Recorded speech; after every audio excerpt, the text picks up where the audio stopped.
নবীজি বলছে সবচেয়ে বেশি অভিশাপ দেয় কে? একারে আপন ফুত এবড়ির ফুত, এতে হয়তো ফ্যাঁকের মধ্যে শরীরটা বড়াই লাইছে, এ তারে গজব দিয়ে লাইছে জায়গা। তোর রূপে খোদার গজব পড়ুক, তুই এই মাত্র তোরে হাফ প্যান্ডা ফিন্দাই দিলাম, হায় হায় হায় মা তুমি কারে গজব দিলা, আর মারতো না কইয়া লাইছি।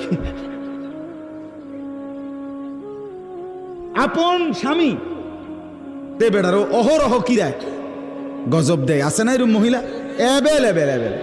আপন স্বামী স্বামীরে কেমনে লানত দেয়, সন্তানকে কিভাবে লানত দেয়, স্বামীর মাকে কিভাবে অভিশাপ দেয়।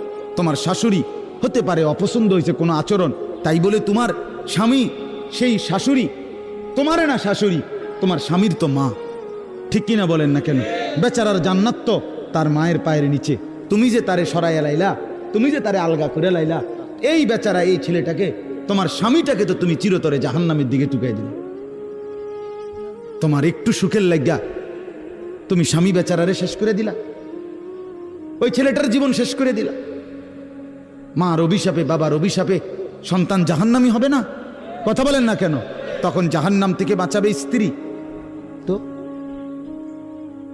মার অভিশাপ যখন পড়বে তো স্ত্রী বাঁচাই দিবে না? বাবার অভিশাপ যখন পড়বে তো স্ত্রী বাঁচাই দিবে না?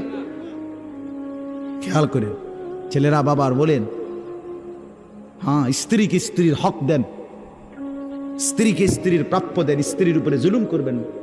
স্ত্রী জীবনের সঙ্গী, ভালোবাসার সঙ্গী, দয়া মায়ার সঙ্গী। স্ত্রী সে আপন, সে কলিজার টুকরাই, সে ভালোবাসার প্রিয়জন, সব ঠিক আছে, সব ঠিক আছে। স্ত্রীকে সর্বোচ্চ ভালোবাসা এটা কোনো গুনাহ না, কারণ এটা হালাল। কথা বলেন না কেন? কিন্তু তাই বলে মার উপরে জুলুম না, এটা না। বাবার উপরে জুলুম করবে না।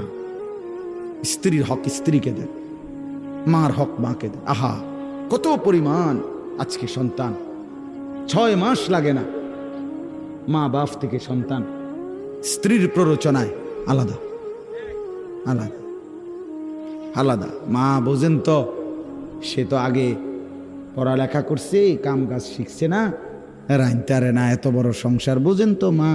আমি আপনার ওদিকে খেয়াল রাখবো মা, হ্যাঁ বুধু নিক যাই শহরে। কি সুন্দর আলা, কি সিহন কথা কইলেন আমনে। আমনে শুধু ভাত খান, আমনের মা চিরা খাইয়া বড় হয়েছে। আপনি কার কলিজার মধ্যে দাগ দিয়া গেলেন, আপনি খবর নাই না?